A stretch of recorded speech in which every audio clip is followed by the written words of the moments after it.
It was a still night, eerily calm. The streets lay deserted, and the faint streetlights stretched long, uneasy shadows across the Connells' elegant home. Inside, Joe and Olga were settling in, ending what seemed like an ordinary day, unaware that danger was lurking just beyond their walls. Then, everything shifted in an instant. A sudden noise, a brief struggle, the atmosphere filled with terror. By the time anyone realized something terrible had happened, it was already too late. At first glance, it appeared to be a botched burglary. But as investigators delved deeper, they uncovered a far darker truth. This wasn't random, it had been meticulously planned. Someone wanted Joe and Olga dead. The question was who, and the answer would leave everyone who knew them stunned. Joseph grew up in a comfortable and close-knit family. The middle child between an older brother, John, and a younger sister, Kelly. His childhood was marked by the usual sibling rivalry and laughter. But after their parents divorced, the three grew even closer, their bond deepening into something unbreakable. They lived with their mother, who eventually found happiness again with a man who proved to be a kind and devoted stepfather. The family built a calm, fulfilling life in a friendly neighborhood. Their days were filled with work and school, but evenings were spent together gathered around the dinner table, sharing stories and laughter. Joseph, known simply as Joe to everyone, stood out for his drive and discipline, traits that shaped both his academic success and his growing career ambitions. Despite his focus and discipline, Joe had an easygoing, fun-loving personality that made him the center of attention wherever he went. From a young age, he dreamed of running his own business and carving out his own success. With sharp instincts and unwavering determination, he made that dream a reality. Partnering with his best friend, Christopher Rivers, Joe opened a machine shop and a specialty store in Tullyville. Their journey was one of persistence and grit. Two ambitious young men building something lasting from nothing. The community admired them as skilled entrepreneurs whose dedication and friendship fueled their success. For years, Joe seemed content with single life, never in a hurry to settle down. That all changed when he met Olga, a beautiful Russian woman whose charm and confidence captivated him. They met on a dating website, and their conversations quickly revealed how much they had in common and how naturally they connected. Both Joe and Olga were seasoned adults who had already weathered their share of life's challenges, which made their connection feel effortless and genuine. Olga opened up about her ongoing divorce and recent move to the United States, while Joe spoke candidly about his past relationships and future dreams. Their chemistry was immediate and undeniable, and their relationship deepened quickly. Before long, Joe realized he couldn't picture his life without her and decided to propose. Olga joyfully accepted his proposal, though there was one small hurdle. She had yet to meet Joe's family. Still, Joe was certain they would embrace her. His instincts proved right.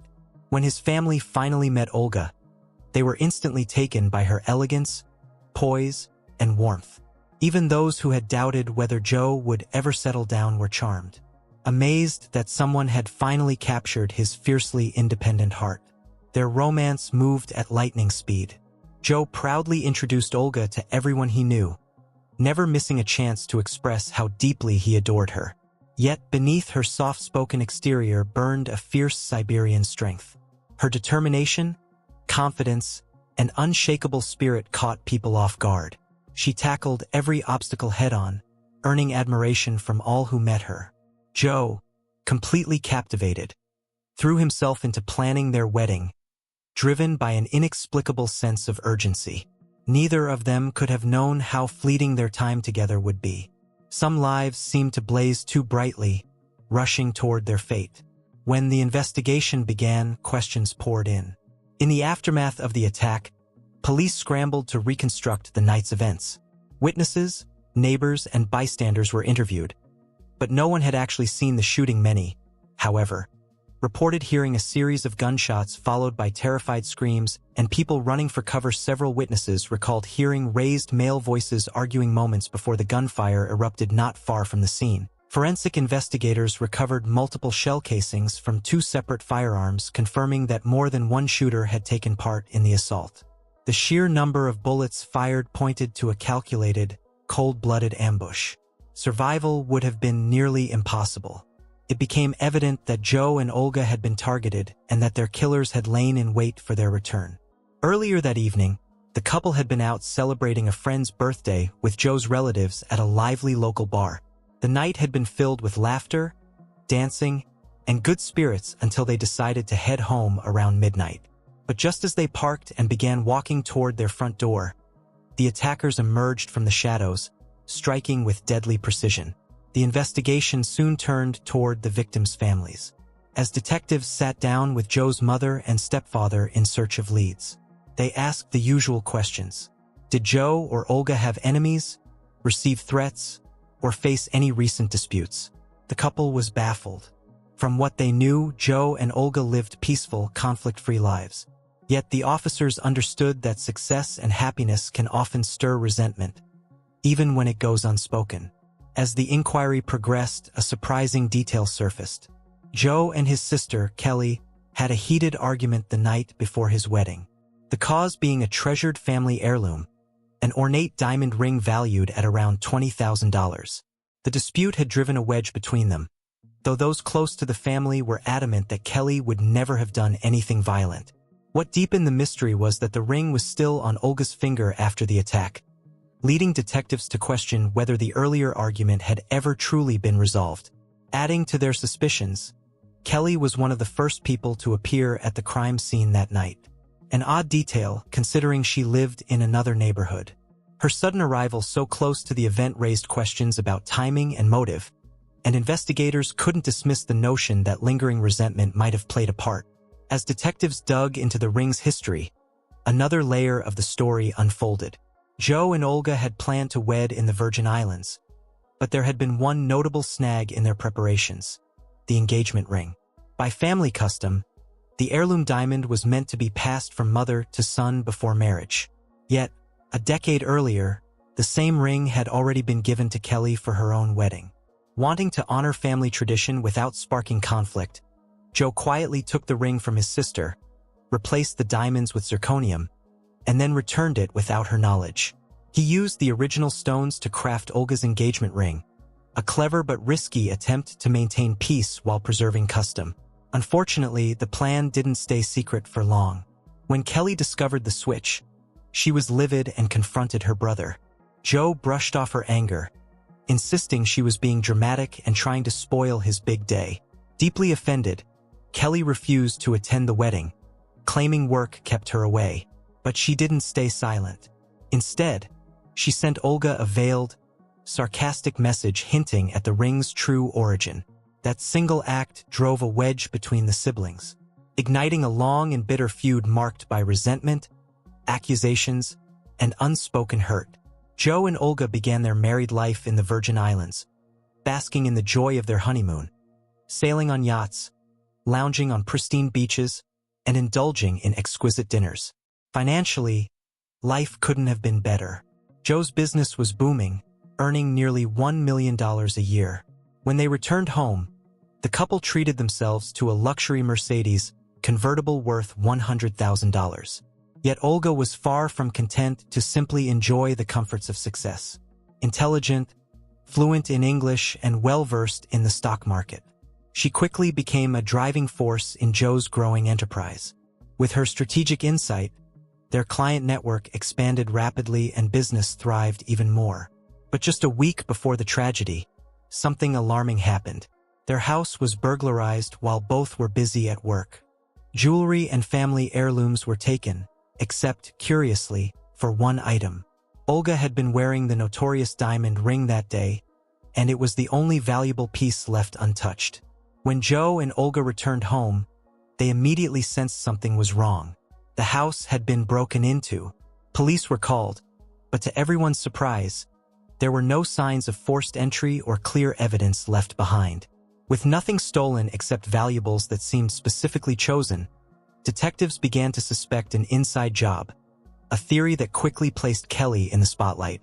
Some speculated that she might have arranged the burglary as payback for the ring incident. Before investigators could uncover the truth, however, a far more horrific event unfolded: the double murder of Joe and Olga. When questioned, Kelly appeared grief-stricken yet fully coerced. She willingly handed over her phone, showing text exchanges with her brother and sister-in-law. One message from Olga hinted that she suspected Kelly had something to do with the earlier break-in, but Kelly denied any connection to the crime, insisting she had nothing to hide. Though she was overwhelmed with grief, Kelly found herself under intense scrutiny from detectives who regarded her as a prime suspect. Still, the evidence failed to implicate her. Throughout multiple rounds of questioning, she remained consistent in her statements, never faltering or contradicting herself. At the funeral, her heartbreak was unmistakable.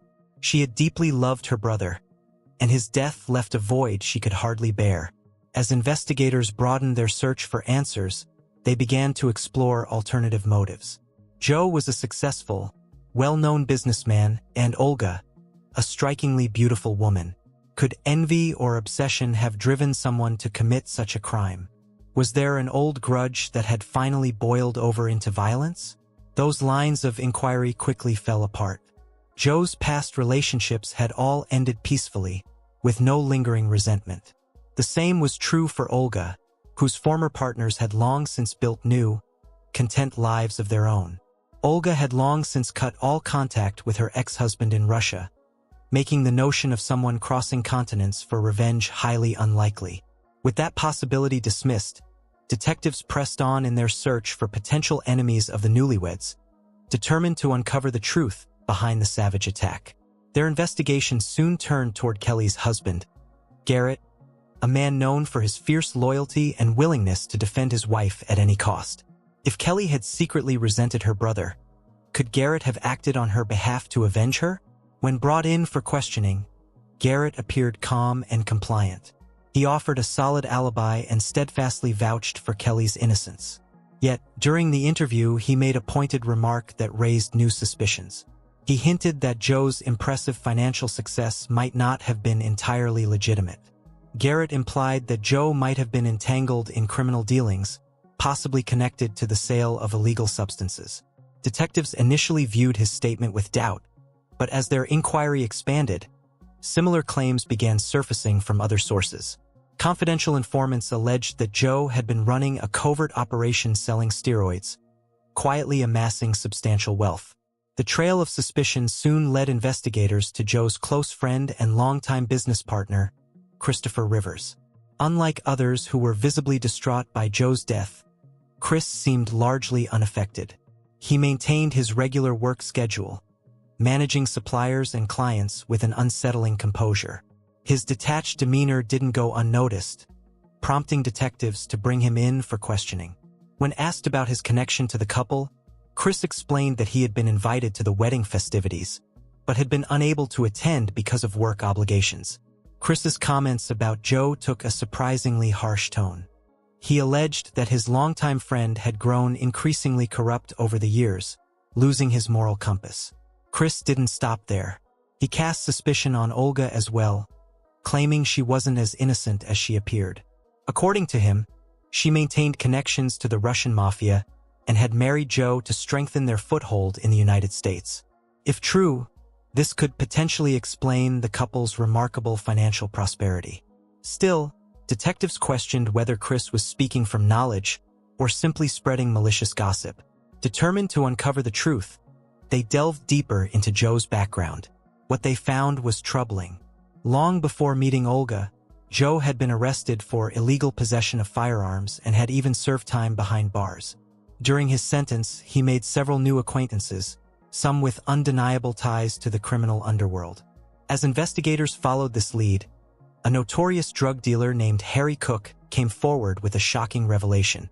He claimed that Chris Rivers often spoke negatively about Joe, accusing him of being deceitful with money. According to Cook, Chris confided that he and Joe were secretly running an illegal operation, selling unapproved medical substances through their auto parts business. But resentment had begun to grow. Chris believed Joe was taking more than his fair share of the profits. While Joe enjoyed a lavish lifestyle, Chris was drowning in debt. What started as bitter complaints soon took a darker turn. Cook recalled Chris joking about wanting Joe out of the picture, remarks that eventually became far more ominous. In one chilling exchange, Chris allegedly asked Cook if he would help him eliminate Joe. Disturbed by the proposal, Cook refused to take part. From that moment on, Chris Rivers was no longer seen as a heartbroken friend but as a man with a clear motive. With this revelation, detectives ramped up their scrutiny of him. Yet when questioned, Chris maintained his composure and pointed to his airtight alibi. Security footage from multiple angles confirmed he was at home when the murders occurred. Still unconvinced, investigators turned their attention to his finances. Forensic accountants combed through the company's books and found that, although the business appeared profitable, it was simultaneously bleeding money through mysterious losses. Surprisingly, none of the discrepancies pointed directly to Joe. Then came another crucial piece of information from police informants. Chris had been struggling with a severe drug addiction. In recent months, his dependence had worsened dramatically, dragging him deeper into debt and desperation. Chris's erratic behavior had escalated, leading to petty thefts and bouts of paranoia. He began confiding in friends that he believed someone was targeting him. Yet, that was only the surface of what detectives were about to uncover. Further investigation revealed that Chris had secretly been dealing illegal steroids, a fact Joe knew nothing about. Trusting his longtime friend completely, Joe never suspected that criminal operations were taking place within their shared business. While Joe's attention remained on his marriage and expanding company, resentment quietly brewed in Chris's heart.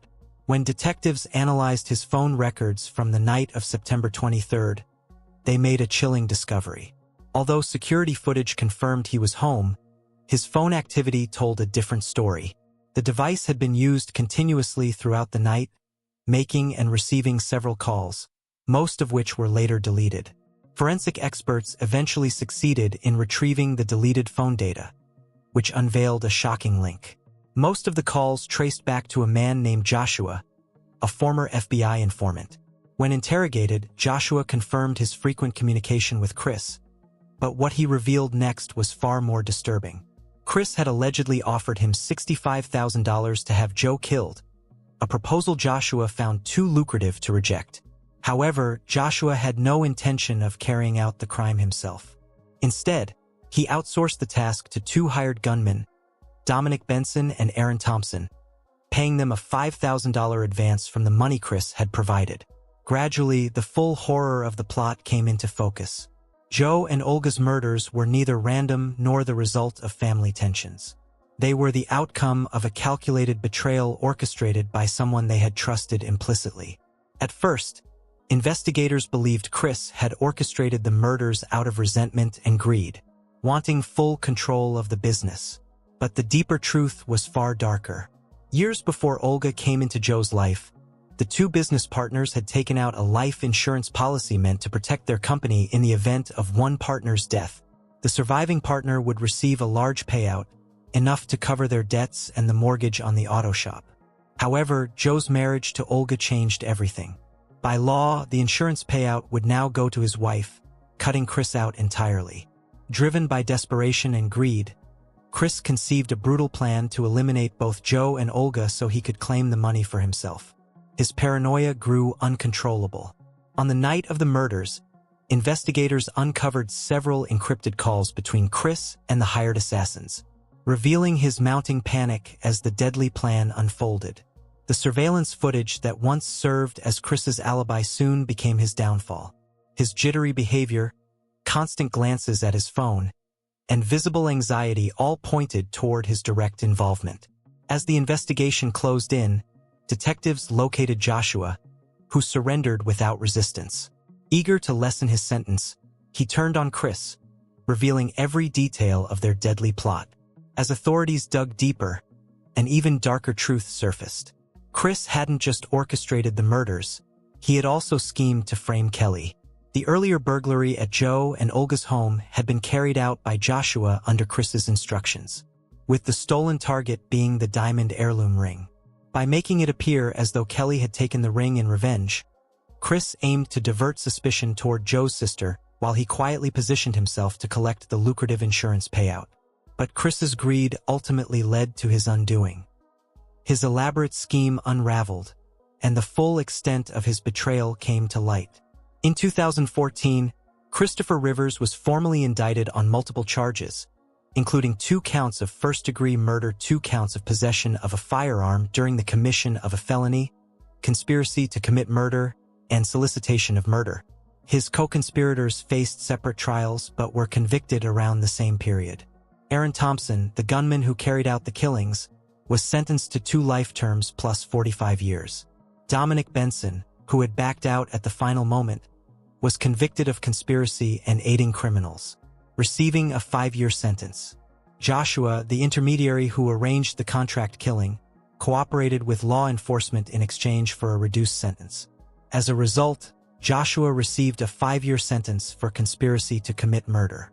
Chris Rivers, the architect of the heinous plot, was convicted on all counts and sentenced to 2 life terms plus an additional 50 years. Joe had worked tirelessly to build a successful business, find love, and secure a bright future. Tragically, he never had the chance to enjoy the life he had created. His fate sealed by a man he had considered a trusted friend. Consumed by greed, addiction, and resentment, Chris Rivers spent years pursuing wealth, only to see it cost him his freedom. He would now spend the remainder of his life behind bars, forced to confront the full weight of his actions. If you found this case fascinating, don't forget to like the video and subscribe to the channel.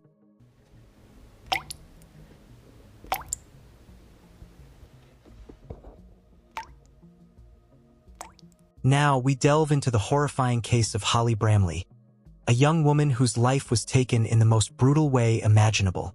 The person walking thought it was just a bag made of plastic. It was late afternoon on March 25, 2023, and the river was calm where they were.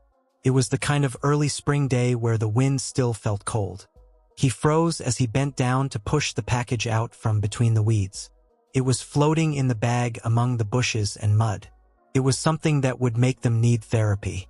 The cops slowly made their way down to the riverbank over the next few hours. What they found stuck in tree roots and floating downstream would make national news. 224 more scary packages had been pulled from the river by the end of the search.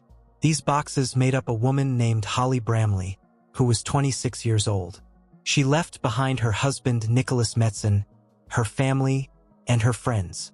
The same man she said saved her. She wrote on Instagram, "I love this crazy boy with all my heart about the same guy. I will always be by his side no matter what. Just before we continue, I'd love to know, where are you tuning in from? Whether you're watching from home, work, or on the go, drop your city or country in the comments below. It's always amazing to see how far these stories reach. And if you're enjoying this deep dive into true crime, don't forget to like, subscribe, and turn on the notification bell so you don't miss what's coming next. Now, let's get back into the case. Holly Bramley put up an Instagram picture of herself and her boyfriend on January 26, 2017. They were hugging each other in dim light. Kindly, a flower crown filter was put over her hair. She wrote, "This boy means a lot to me. He made me the person I am today. It doesn't matter what other people say. I love him." They had only been together for 3 months at the time. His name was Nicholas Metzen. She was 18 and he was 20. They met while they were both students at Boston College in Lincolnshire. Holly, who was kind and gentle and had a childlike sense of hope, fell in love. From the outside, their first few months together looked like a quick romance. She raved about how happy he made her and how safe she felt with him. She didn't care what other people thought. But there were signs even when they were happy about their new love. Holly made another post on February 4th. It said, "We've had fights and breaks, but every time we've come out stronger." She talked about how her ex-boyfriends had helped her find the right guy at the right time. They helped her find Nicholas, and she thanks them in a strange way.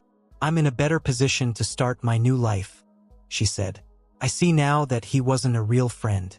I'm free to leave and move on." Her family would say that this is when he first stopped talking to her. Looking back, Holly was close to all of her siblings, but her sister Sarah Jane was her favorite. All of a sudden, though, it became harder to get to her. In the past, she used to post a lot.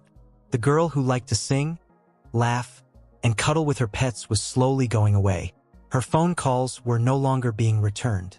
Instead of Holly, There was a new Holly, who swore her undying love for a guy she seemed to have barely known. On February 27th, a few weeks later, she wrote another letter that said, "I love this crazy boy with all my heart. I will be there for him no matter what. And he will be there for me too." Like she thought he would, Nicholas Metzen did not stay by her side. He would finally lock all the doors, cut off all the lines of communication, and make sure that not even her mother could get to her.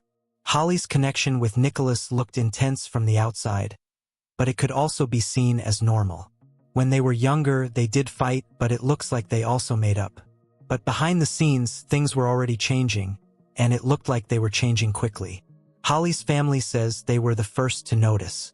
She stopped letting them see her on social media for no reason. No longer did anyone answer their calls. Nicholas either cut off their video chats or kept a close eye on them. Holly would sometimes make new Facebook accounts with fake names just to send one short message before missing again. Sarah Jane, the older sister, remembers those times. We'd have a brief chat and then the account would be disabled. Nick had Holly believed that he and she were the only ones who counted and that everyone else was against them. She kept hearing from him that her family was bad, her friends didn't get them, and that he was the only safe place in the world. This is an example of coercive control, a type of trickery in which someone slowly takes away another person's freedom until they are alone and dependent on the abuser. There were also physical attacks going on behind closed doors that were getting worse. One of Holly's brothers found out that Nicholas had a conviction for sharing sexy pictures of a former partner. Nicholas told Holly that he had only taken the blame to protect someone else when she asked him about it. She believed him, which was sad. But around this time, Holly told her mother something very scary. She told him that Nicholas had killed her hamster. He had used a mixer and the microwave, she said. She also said he hit her puppy hard. Her family was shocked and scared. They begged her to tell someone, and she did. Nicholas, on the other hand, talked her into telling the cops that she did it. The search stopped, and no one was charged. Nicholas was looked into by the RSPCA twice, but both were later thrown out because there wasn't enough proof in either case. Holly's mother, Annette, saw it for what it was, a big red flag. At the time, she told reporters, "We told her, if he can do that to animals, think of what might happen to you." By 2020, people were going after even Annette. Nicholas then started writing her letters, making sick jokes about the death of another daughter. A daughter who had died in a parachuting accident years before. He told her it wasn't a threat, but a promise that she would soon be with her. After the fact, Holly's family said they had a bad feeling that the animals weren't going to be his last victims. In Holly's last few years, the warning signs only got worse. Nicholas wouldn't let her work. She could wear what he told her. He told her what to eat. He even told her when she could take a shower. When the plague hits in 2020, they will be completely cut off from everyone else. Nicholas now stopped all calls from outside. Her family didn't have an address or phone number, so they couldn't visit or help. Both Mother Annette and Sister Sarah Jane found out that the couple had gotten married through a social media post from a friend of the pair. There was no announcement and no public wedding shots, but I did find this picture while I was scrolling. Even though it was just a small wedding, Holly found it even harder to leave. Council records show that from 2019 to 2023, the couple was frequently told they couldn't have pets in the flat. One letter from August 2020 said that Nicholas had written down that he had killed a pet rabbit because voices in his head told him to. However, Holly stayed, even though things kept getting worse. Or what's more, she probably felt like she couldn't leave. Friends of Holly said she was happy, loving, and kind. She learned how to take care of small animals in college. Their dream was for her to have many children and raise a big family. But it was becoming less likely that this would happen. By the beginning of 2023, things were getting even worse between them. It turned out to be true that the couple was about to split up. Holly had now reported what had happened. Nicholas knew she was going to say she wanted to leave, so he wouldn't let her go. It was March 17, 2023, and Holly was seen on CCTV entering their Lincoln flat on the 14th floor of Shuttleworth House. Holly was never seen alive again. What breaks my heart even more is that Holly might have finally been ready to run away. Holly is said to have told others that she wanted to leave in the weeks before she disappeared. She told her cousin in Australia what was going on. She was the last member of her family she still talked to. Then that cousin sent a message to Sister Sarah Jane saying, "I hope Holly is okay. He made her block me now." There was change going on inside the flat at Shuttleworth House. It's possible that Holly had had enough. She might no longer believe his lies. Nicholas might have been able to feel her pulling away. He had been looking up some very scary things on Google, but we don't know what set him off. The police later found searches on his phone like, "How to get rid of a dead body. What will happen to me if my wife dies? Does God let murder go?" Then Nicholas took £50 out of Holly's account and sent it to himself. He then took her phone and social media accounts and used them to send fake texts to her family and friends. The text said that she had left him, been mean to him, and chosen to move to Manchester. He was clearly trying to hide his tracks by changing the story before anyone found out she was gone. But some people were not sure. By March 24th, someone had called the cops to say they were worried about Holly's safety. That same day, police showed up at Shuttleworth House. Nicholas met them at the door and told them Holly had left. He said she had gone with a mental health support team a few days before. He even showed a bite mark on his arm to prove that she had hurt him. He then told the cops that she might be hiding under the bed while keeping a straight face. The flat didn't lie, though. A strong smell of ammonia and bleach filled the room. There was a used saw and a towel that was stained red. The bathroom was full of stained sheets.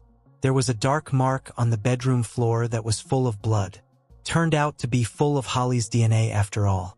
Nicholas insisted over and over that she had only left, but the truth would come out in 24 hours. In fact, Holly's time up a whole week before the cops came, and ever since then Nicholas had lived with her body. You can see that Holly was already gone back on March 17th. Nicholas had put her in a headlock to hold her down. He was right, Holly did bite his arm, but it was only because she was so desperate to get away. He poked her at least 4 times during the fight, but it's likely more, but it would be impossible to tell after Nicholas took her to the toilet. Things got even worse. He began to take her body apart in the bathtub. There wasn't any thought put into turning himself in, and he didn't seem to feel bad about what he did. Instead, he did what he did and then put the food in bags. After that, he put those bags in the kitchen pantry and left them there in the early hours of March 25th, a week after the event. CCTV caught him getting in and out of the Shuttleworth House lift more than once. He had a backpack on and carried things to his yellow Peugeot. He wasn't doing this by himself though, which was strange. That evening, he had sent a message to Joshua Hancock, an old school friend. He gave him £100 to help him with a job. Hancock, who had autism and learning problems, didn't know what he was getting himself into when he came along. He helped Nicholas carry those bags full of body parts. The bags were then dumped 12 miles away in the river with him. This plan to hide the proof would not work for long, though. By that same evening, a walker had seen one of the bags stuck on the bank of the river. He first thought it was animal parts, maybe some meat, until he realized it was a hand. The police then sent divers to look. It wasn't long before the other bags were found after the first one. The River Witham became the center of a huge investigation into a crime. Divers searched the cloudy water. Investigators gathered a lot of evidence bags. They were able to find an amazing 224 separate pieces of Holly. But some parts, like parts of her heart, were lost and were never found. But Nicholas Metzen kept lying, even though he knew the truth was now in front of him. So, while I was correcting, I found something else. I was just looking for a picture on Nicholas' Facebook page, whose real name is Nick Metzen. In fact, he was trying to sell his car on March 22, 2023. That being said, I think he knew that this car had tied him up in some way, whether it was through forensics or CCTV. He was trying to sell the yellow Peugeot we talked about on Facebook Marketplace for £995. That was just interesting to me. Looking into it further, I haven't come across that elsewhere. However, I do believe he was aware of his mistake and needed to clean up right away.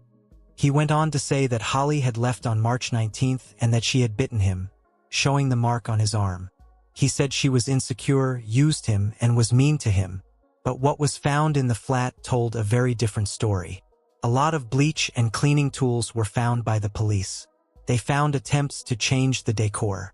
The bathroom looked like it had been scrubbed really hard. Red DNA had pooled and solidified under the floorboards in the bedroom when the police moved them. There would also be electronic tracks, though. Google searches, fake texts sent from Holly's accounts, and money sent from Holly's bank account to Nicholas. Nicholas was seen on CCTV moving bags to his car on March 25th. Nicholas also sent Joshua Hancock text messages offering £100 to help him move things in the middle of the night. Hancock admitted what he had done when he was asked. He told the cops that Nicholas hadn't told him what the job was. Even though he knew what was in the bags, he didn't stop. He didn't say anything. Yes, for £100. On the other hand, let's not forget that Joshua was somewhat weak. Still, a big mistake. Holly's family made a choice in the months after her life ended. They were not going to let her story become just another old news story. Their new plan was to start a movement called #ForHolly.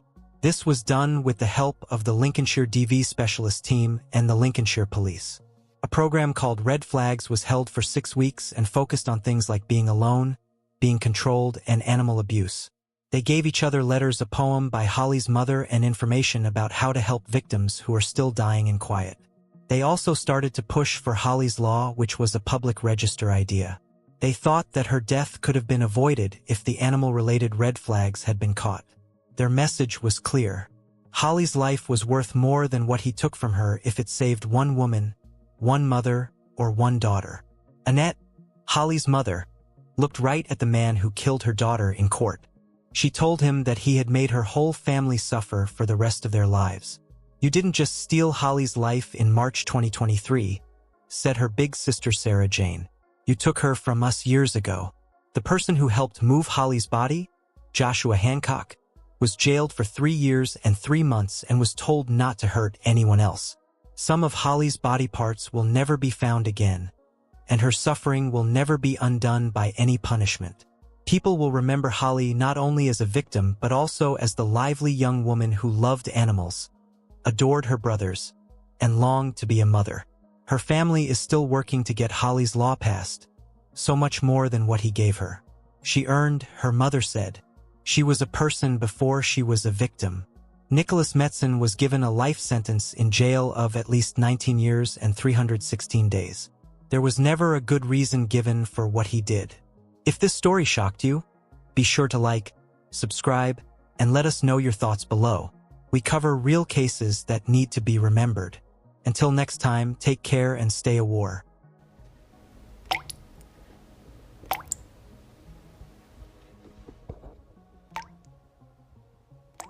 In this video, we uncover a true crime story so shocking and twisted that no Hollywood movie could ever top it. Truth be told, the web is one of the most dangerous places. Scammers, hackers, and bugs can all steal private data through pop-up ads and hackers. These are all small things. People are the real danger. The people behind all scams are real, but they act like someone else. Most scary is that every day, innocent and easy-to-target internet users fall for their tricks, hoping to get rich quick, meet a good-looking person, or just for fun. All con artists are skilled at taking advantage of people's feelings. It's possible to be smart and still fall for a scam. We all want to think that we're too smart to be fooled and will never fall for a con artist's tricks. But the truth is that anyone can be lied to. Find the right way to get to their heart and then use their flaws against them. The person who was hurt in this case couldn't even imagine that someone hundreds of miles away who she had never met had already chosen she had to die. If you had $9 million, what would you do? Would you take that amount from an unknown person? Would it even occur to you that someone could simply give away so much? Think for a moment and tell me the value of a human life. For $9 million, would you be willing to take a life? Cynthia Hoffman primarily noticed the positive aspects of individuals. She would return a smile if someone smiled at her. She was quick to offer assistance to anyone in need.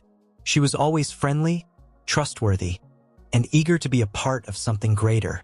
So if someone talked to her about friendship, she thought of that person as a friend. Cynthia Hoffman was born in Anchorage, Alaska on October 8, 1999. Her loved ones called her Cece. Cynthia was the middle child of Barbara and Timothy Hoffman's big, boisterous, and devoted family. She had 3 brothers and 3 sisters, but she adored her father above all else. Clearly, Cynthia was a daddy's daughter. Cynthia assisted her father with his work on the weekends, while other children hung out at malls or were glued to their phones. Timothy's daughter was his right-hand assistant, and he was a multi-talented man. She gave him tools if he was repairing a fence. She was usually close by, willing to help, support, or get something if he was fixing a motorbike. Being brought up with virtues like empathy and compassion, Cynthia was a devoted friend who was always available to help others in need. Compared to his previous children, Tim showed Cynthia more affection, and that was for a cause. Due to a mild developmental delay, the girl had an innocent, childlike perspective on the world. Tim didn't want anyone to exploit Cynthia's weakness because he was aware that not everyone was well-meaning. He made an effort to protect his daughter from untruthful friends and challenging circumstances when she was a child. The Hoffman family settled in Anchorage, Alaska, where the untamed grandeur of nature coexisted with urban life. The city is well known for its tight-knit community, varied dining options, and quaint coffee shops. But there's another planet just beyond the busy city streets. The horizon is covered with mountains, thick woods, and a great deal of wilderness. The disparity of the seasons was peacefully accepted by Cynthia's family, who cherished Anchorage. The Hoffmans loved being outside and hiking on rocky paths. They also treasured the peaceful routine moments that comprised their life. Cynthia spent a lot of time studying and exploring her future as a teenager, but she also loved being outside. She went through a specific program after high school to acquire useful skills that would aid her in her father's business.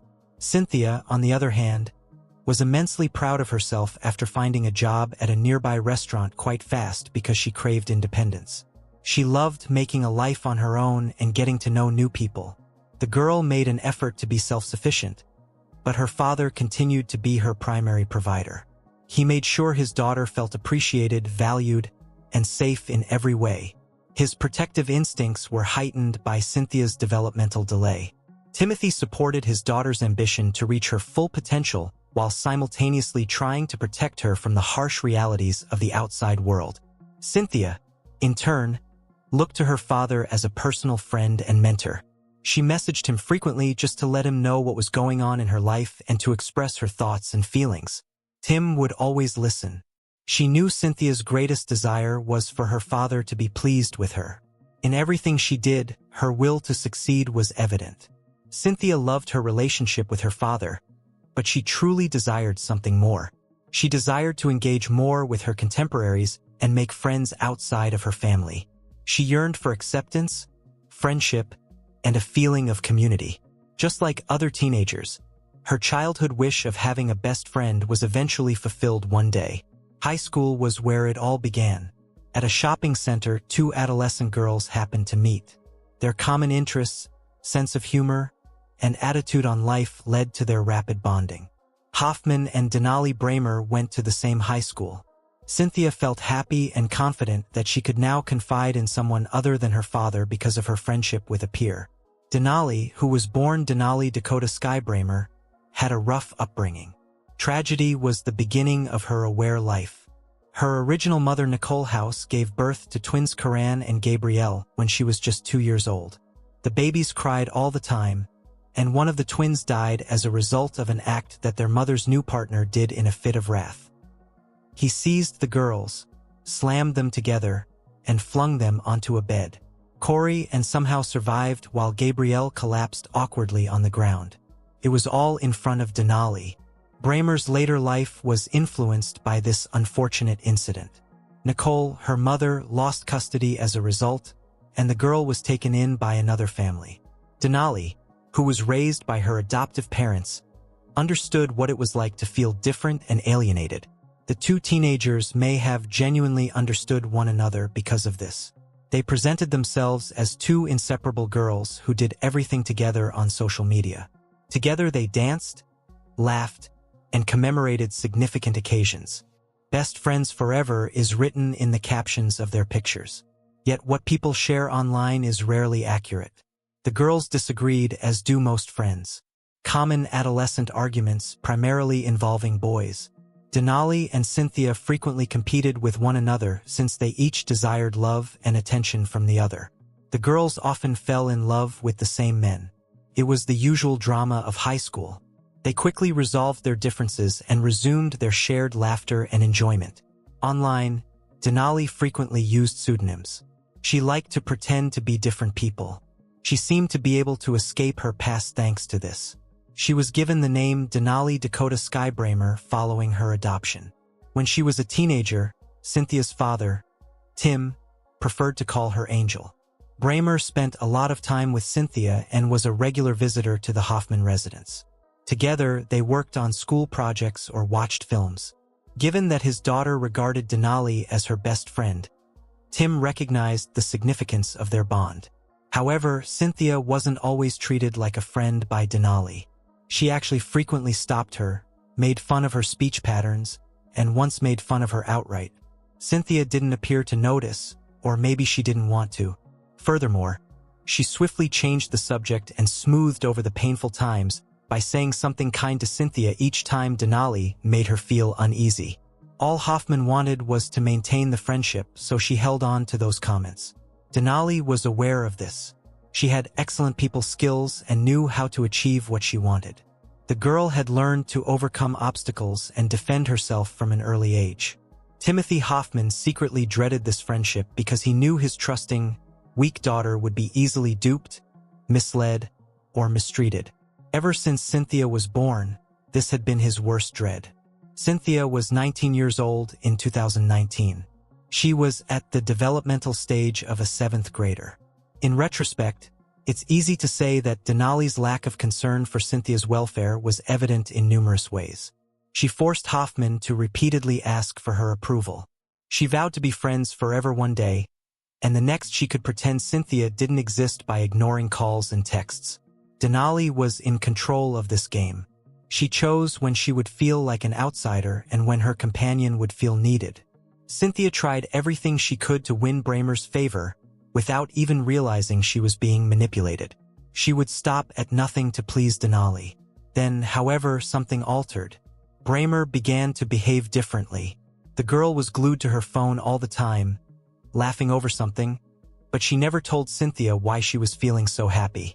Unable to contain herself, Denali confided in her buddy about a boy one day. She claimed that he was extremely wealthy, attractive, and flawless. She then displayed a picture of him from a social media account. In front of a high-end vehicle stood a handsome young man in his 20s. Denali claimed to be completely enamored with her. Cynthia believed whatever her friend stated, so she never questioned anything. In actuality, Hoffman felt excluded when Bramer texted her ideal partner, but she still saw Denali as her best friend. She always believed that they would educate themselves together, get employment, and stay friends for the rest of their lives. It was meant to be a typical summer day on June 2, 2019. That evening, Tim anticipated that his daughter would visit his office to collect payment for a recent work they completed together. Cynthia was supposed to meet with the father to talk about the next project, but she never did. Tim didn't give it much thought at first. Perhaps she lost track of time while she was with pals. However, Tim attempted to call his daughter as the minutes stretched into hours. He repeatedly dialed her number, but received no answer. Cynthia always picked up no matter where she was or what she was doing, so this wasn't like her. Answering calls was an unwritten family norm. Always, each Hoffman family member owned a cell phone. They were also aware that you had to answer Tim's call or return his call right away. Since they knew Tim didn't call for no reason, nobody in the family disregarded the father's calls. The message was not answered by Cynthia. "Is everything okay either?" Timothy made an effort to comfort himself by reminding himself that his daughter was a 19-year-old adult attempting to become independent. "She'd give you a call back." However, the fatherly instinct that had led him through every phase of Cynthia's existence continued to tell him that something had happened to his daughter. As the night wore on and the quiet deepened, Timothy made the decision to take a brief nap in the hopes that his daughter would call him in the morning and explain the circumstances, but he was unable to fall asleep. The father was plagued by a persistent sense of uneasiness. Tim's concern grew on June 3rd. The next day, when Cynthia had still not returned his calls or answered any messages. He was worried about her safety. He called Denali first thing in the morning. Her dearest buddy would have been the first to know what had transpired. Bramer immediately picked up and informed Tim that she had dropped Cynthia off at the playground with the polar bears after they had been hanging out with yesterday. As a child, Hoffman loved playing there, and as an adult, she frequently visited with friends. What Cynthia might have been doing there by herself was beyond Tim's comprehension. His daughter detested being by herself. In other words, she had a meeting scheduled. With whom was the question? She was terrified of getting lost, so she would never go anywhere by herself. Regretfully, Denali was unaware of her friend's intentions. However, Tim was positive that Cynthia had suffered a terrible fate. He began phoning every classmate in contact he could recall for his daughter. However, nobody had spotted the girl. The man had no intention of waiting for Cynthia to show up. In search of his daughter, he mounted his motorbike. Tim's first destination was the park with the polar bear playground. It was a 300-acre park. Its playground, which got its name from a structure built like a polar bear, was one of its features. The man looked for his daughter in the park. He repeatedly called her name, but nobody answered. Tim continued to communicate with Denali throughout this period, and she also voiced her worries regarding her friend's absence. It was the girl's hope that Cynthia would get home safely. Although Tim was extremely appreciative of everyone's help, it was insufficient to bring his daughter back. He immediately went to the Anchorage police station after leaving the park to report the missing person. The father didn't think Cynthia could disappear completely, as though she had just disappeared. Even parents of grown children are afraid of losing them. However, Timothy's terror was amplified multiple times due to Cynthia's weaknesses. It was the father's worst nightmare come true. In desperation, Timothy rallied all of his friends and acquaintances as the police started their search, and they searched the city streets, thick woodlands, and twisting highways on foot and on motorcycles. In an effort to locate Cynthia, volunteers searched every nook and cranny for any clues or signs. The police knocked on Nicole House's door that same day. Denali had lately gotten back in touch with her birth mother, whom she had reconnected with as an adult. Nicole claimed to have some information about Cynthia's disappearance and called the police to beg them to visit her home. The officer was intrigued by Denali's call because she was probably the last person to see Hoffman. Additionally, Nicole's testimony altered the direction of the inquiry. The woman claimed that her daughter had visited her the night before with a young man called Darren Schillmiller. Denali was sobbing uncontrollably and hysterically that her mother was unable to understand what she was saying. After calming down a little, her daughter told Nicole a story that was so implausible that the mother initially believed it to be a bad joke. She just couldn't accept that such a thing could actually occur. According to Denali, Cynthia was shot by Darren, the man she accompanied, and her body was subsequently tossed into a river. Nicole assumed the teenagers were exaggerating or spouting gibberish, so she didn't trust a word of it. The woman assumed the confession was a joke because the male was laughing. However, Nicole called the police right away after learning that Cynthia Hoffman was missing when she woke up the following morning. When Denali Bramer claimed to have dropped Cynthia off at the park and not seen her since, she was actually lying to Timothy. When the girl texted Tim to wish for his daughter's safe return home, she was actually well aware of what had occurred to her buddy. The Hoffman family would be haunted by the cold and premeditated deception for the rest of their lives, because Denali knew Cynthia would never return home. Detectives took Denali Dakota Skybramer, aged 21, to the police station on June 4th for a formal interrogation. The girl immediately confessed when they inquired what had happened to her companion. It all began with a straightforward statement. Bramer asked Hoffman if she would want to go hiking on the morning of June 2nd. The phrase hike was a code word for using marijuana among their group of pals. Cynthia concurred. For someone close to her, she would stop at nothing. She wasn't alone, though.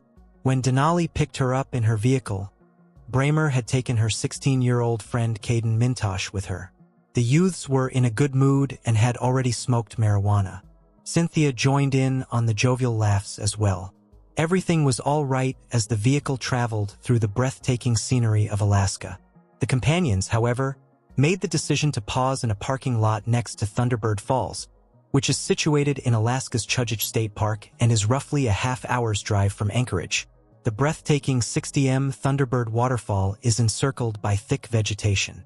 The forest, the sound of the waterfall, and the fact that no one else was nearby made it the ideal spot to smoke marijuana and carry on having fun. The three pals spent time together. But then, as Denali mentioned, things became more sinister.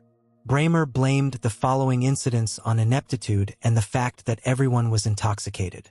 They made a joke about how remote the place was, saying it was as if they had been abducted and carried to a region devoid of people. In order to trick someone later, Denali said the pals agreed to stage a fictitious kidnapping, posing as though they were bound with duct tape and shooting pictures. Despite their quick realization that the story was implausible, the investigators paid close attention to the girl's account. Cynthia consented to the plan, so they chose to restrain her initially. Hoffman's ankles were taped with duct tape by Denali and Caden. Abruptly, she became agitated and insisted on being untied. Cynthia was sobbing and claiming that they truly intended to kidnap her, threatening to contact the police. It was getting scary. Denali's automobile contained prohibited chemicals. She might get into a lot of trouble if the police arrived. With the intention of frightening Hoffman into silence, Bramer drew her weapon. But before she knew what was going on, an emotional Caden took the revolver out of her hands and shot Cynthia in the head. As her companion collapsed to the ground, convulsing, Denali watched in fear. Bramer attempted to grab her phone to dial 911, but Caden made the most horrifying choice at that precise moment. He forced Cynthia, who was shackled, into the river. She was still alive then, despite having been shot.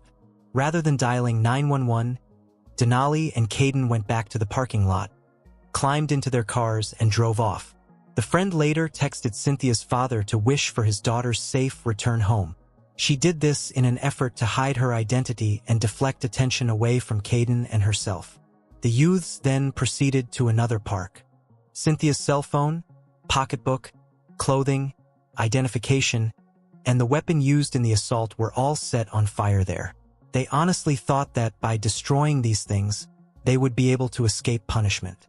The detectives questioned Denali and then called Caleb Leland to get his account of events. His tale was the same. The three were first making jokes. Cynthia then threatened to contact the police. The boy's memory vanished, and he didn't even recall firing the gun. Before he dumped her body into the river, he remembered just the injured girl twitching on the ground. Making sure Denali didn't go afoul of the law was Leland's top priority at the time. This 16-year-old youngster seems to have been influenced by Bramer. He obviously wanted her approval and was enamored with her. During his interrogation, Caden made it clear that he was romantically interested in Denali. Although this is obviously not a justification, it seems that Cynthia's death was motivated by her best friend. As a result, a missing persons investigation became a body search. In the meantime, police officials visited the Hoffman residence to impart the devastating news that their daughter was probably dead and that her best friend was to blame. No parent would want to learn that their child had suffered such a terrible fate. However, Tim's worst nightmare had come true because he had always been concerned about Cynthia. A young woman's body had washed up on the coast not long before Denali and Caden said Cynthia had slipped into the water. Gray duct tape was used to bind the victim. A gunshot wound to her head had occurred. The remains needed to be identified by Timothy. In fact, the body belonged to Cynthia Hoffman, his daughter, who was 19 years old. After days of looking for his child, the father was forced to confront the harsh reality. Cynthia had passed away. He had lost his cherished daughter. Denali Bramer and Caden McIntosh were charged with first-degree murder and evidence tampering following the discovery of the body. However, the probe continued. Cynthia's father understood right away that the young people's story was a fabrication. Although Timothy was devastated and found it difficult to process the terrible news, he was adamant about pursuing justice and didn't think the two friends' decision was taken at random. Denali apologized and acknowledged her mistake during one of her appearances during a preliminary court hearing, but she was more worried about her daughter's reaction when she grew up and found out the specifics of the case than she was about what she and Caden had done. Denali Dakota Skybramer, 18, was discovered to be a mother whose child had been placed in foster care. The defendant probably didn't care much for her own daughter and was only attempting to win sympathy. Then another young man, Caleb Allen Russell Leland, 24, was taken into custody a few days later on June 9th. He was accused of both murder and conspiracy. 2 kids involved in the crime were also taken into custody, but because of their age, their identities were kept secret. We don't know anything about their role in the murder because they were handled by another agency. Investigators thoroughly examined Denali Bramer's electronic devices in order to reach to the bottom of it, and they discovered a plethora of erased data, social media correspondence, videos, and audio communications. All of this pointed to a far more sinister and profound reason for the crime committed against Cynthia Hoffman. Following the defendant's bail release, Denali sent a video message to her fans. She said that Cynthia was shot by Caden and someone else while she was being kept at gunpoint because she didn't want to pass away without testifying against the monsters who had killed her best friend. Denali now feared for her life. Bramer apparently tried to clear her name with this, but the unsettling findings didn't stop there. Upon closer inspection of the girl's phone, authorities discovered recordings and pictures of the attack on Cynthia, along with a whole series of messages between Denali and a man named Tyler. Everything appeared much less innocent than the youngsters had first stated. The communications indicated that Denali and Tyler had been in contact for a number of months. Living in Kansas, he met Bramer on a dating site and the two fell in love through a transactional relationship in which Denali sent him pictures in exchange for cash. The girl was able to purchase illegal narcotics with this money, which she subsequently sold. She also made money by offering personal services. Denali sent more than just pictures and videos to the internet, and she actually met men. In the end, one of Bramer's clients became pregnant. Her use of strong illegal substances increased as a result of the growing issues. Because of her dangerous line of work, the girl even had to carry a gun. It all began when a stranger sent a straightforward, flirtatious message. Denali was accustomed to male attention. She was one of those females that drew men in with her wild, fiery personality. She was daring and a little brazen. However, this communication was not like the others. Tyler had a lot of money, incredibly wealthy. Cynthia couldn't take her eyes off her phone when she noticed her pal laughing. Tyler, a handsome young man whose profile picture showed him standing in front of an expensive sports car, was the one she was texting. He pretended to be completely enamored with Denali. Traditional romantic manipulations. You are unique. You're unlike any girl I've ever met. I want to look after you. Many adolescent girls subconsciously harbored the fantasy of a flawless prince who could handle bullies and solve all issues. Denali had the good fortune to encounter one. Tyler promised her more than simply affection. He gave her a financial promise. First, there were only pictures. Then pictures in a bikini, and then there were going to be even fewer clothes. It wasn't free either. Denali was happy with any money, especially if it didn't require her to interact with the man in person. When Tyler referred to her as his queen and persuaded her that they had a unique, exclusive relationship, Bramer felt secure and sending pictures appeared innocuous. Naturally, Denali suspected that Tyler wasn't who he said he was. For instance, he used Hayden rather than Tyler on the dating site. She did, however, also utilize fictitious aliases online. Denali had dealt with a variety of males, so she didn't think the guy was odd, even when he began asking her to perform increasingly twisted things, and the prize continued to increase. For Bramer, it was huge sums of money that she had never seen before. The girl made every effort to win over her new acquaintance. However, Denali wasn't totally blameless either. She then feigned love in order to obtain additional funds. Since there was no Tyler, it was actually a double deceit. Instead, a 21-year-old stranger named Darren Schillmiller sat in a small bedroom in New Salisbury, Indiana, behind a computer screen. A grocery store employee, million-dollar bank accounts, luxury aircraft, and sports cars were all absent. A predatory manipulator who acts like a puppeteer plucking strings while seated in his grandparents' home. He used someone else's photo on dating apps. Of course, this was nothing new for Darren. He posed as someone else online for years, tricking women and seducing guys to see how far they would go. One woman thought she was speaking with a famous person. She also believed she had discovered her ideal career. In an attempt to carry on a cyber romance in real life, a third sent obscene pictures. Darren was a master manipulator of people. He made the long-term decision with Denali. Initially, he used romantic language to win her over, made her feel wanted and needed, hooked her on his attention, separated her from others by persuading her that no one else understood her the way he did, and then made a demand designed to test her allegiance. Nobody would ever consent to that, yet Bramer did.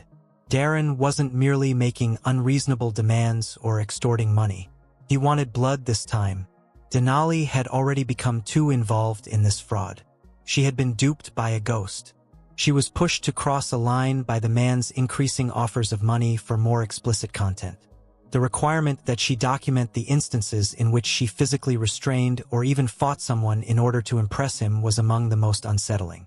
Bramer consented to complete increasingly strange requirements since she was so engrossed in their relationship and of course the money. She occasionally recruited friends like Caden and Caleb by offering them cash in exchange for putting on a fight on camera. Denali wasn't sure what to believe when Darren offered the girl $9 million to kill someone. That is until she looked up her PayPal account and found that there was a $9 million pending transaction. She initially believed it to be a joke, but Darren persisted. He depicted the opulent lifestyle they would lead when Bramer complied with his requests. The man demanded that his fiancée demonstrate her willingness to go to whatever lengths for him. He could only trust her after that. Take the life of a stranger and get rich right away. Denali agreed, and her greed was intense. But because Darren had certain conditions, it wasn't that easy. A lady had to be the victim, and because Bramer trusted Cynthia and knew she wouldn't oppose even the most outrageous proposal, he determined it would be her. Hoffman's fate was thus predetermined long before the actual events took place. Denali needed assistance. Therefore, she wasn't going to do it by herself. She then resorted to her friends, careless youngsters seeking excitement. Caden McIntosh, 16, was the first to be recruited. Caleb Allen Russell Leland, 24, then arrived and consented to offer his vehicle in order to execute the scheme. This is how a bunch of adolescents agreed to commit a horrible crime for a large payout, for money that didn't exist, and for a stranger they most likely wouldn't have even spoken to in person. It was evident from the letters exchanged between the three conspirators that Denali had picked the spot, a secluded local where Cynthia's cries would go unheard. Bramer would message Darren once the scheme was in motion, and he would confirm the $9 million transfer after everything was finished. Or so Denali believed. Cynthia was still unaware of what was ahead at that point. She didn't realize she was going to be executed. She thought she was going on a small adventure with her best friend. She had no idea that her prime would soon come to an end. Worst of all, Denali didn't seem to feel anything. She was excited because she saw dollar signs and Cynthia was just the price to pay. No remorse, no doubts. How Denali persuaded Cynthia to allow her to tape her lips shut and tie her up is unknown. The poor girl panicked as soon as she realized the joke was gone. She screamed and struggled as Cadence started removing her clothes.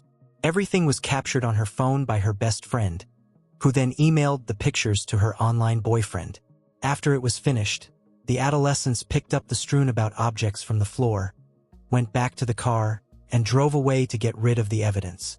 Denali didn't feel bad about what she had done at the time. To her, it was just another chore to finish in order to get a huge quantity of money and the opportunity to live a carefree life. Denali made the decision to cut ties with Darren Schillmiller after investigators revealed that the man she had stored on her phone as baby was actually a common manipulator and liar. Her affection was gone in an instant.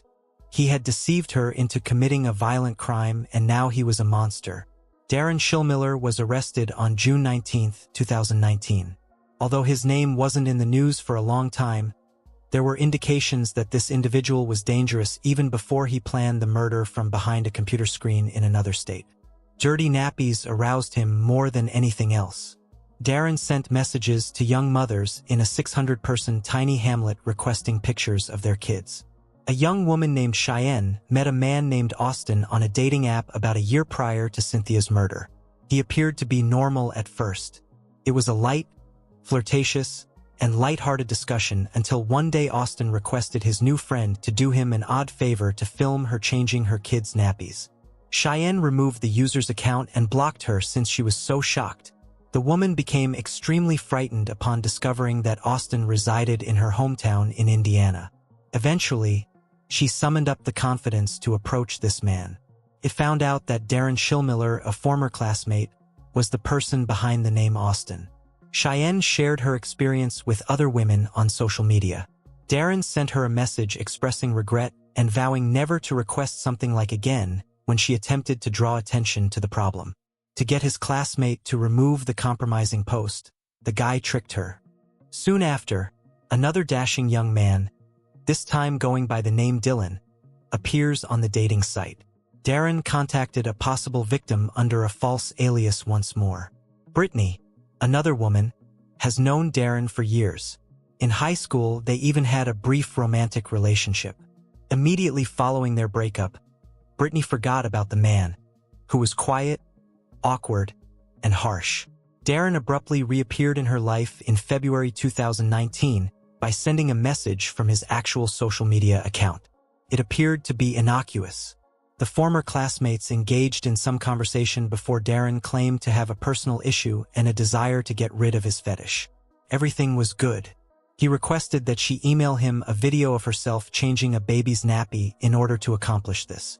Brittany blocked Darren and erased the entire discussion right away. Only after Schillmiller was taken into custody did both women speak out regarding the young man's odd requests. Both their own and their children's lives were in danger. Brittany, his ex-girlfriend, disclosed that the man had been abusive to her on several occasions while they were dating. They split up for that reason. 2 days after Darren's arrest on Thursday, June 13th of 2024, the sound of motorcycles echoed through Anchorage's streets. It was a declaration, a father's last homage to his daughter whom he lost far too soon. The community rallied when Timothy Hoffman invited his motorbike buddies to accompany the hearse that was transporting Cynthia's body to the church. It was a united ride by bikers from all across the region. It was more than a simple goodbye. It was an honoring of Cynthia's soul. People banded together to help her father pursue justice. The church was packed with hundreds of people.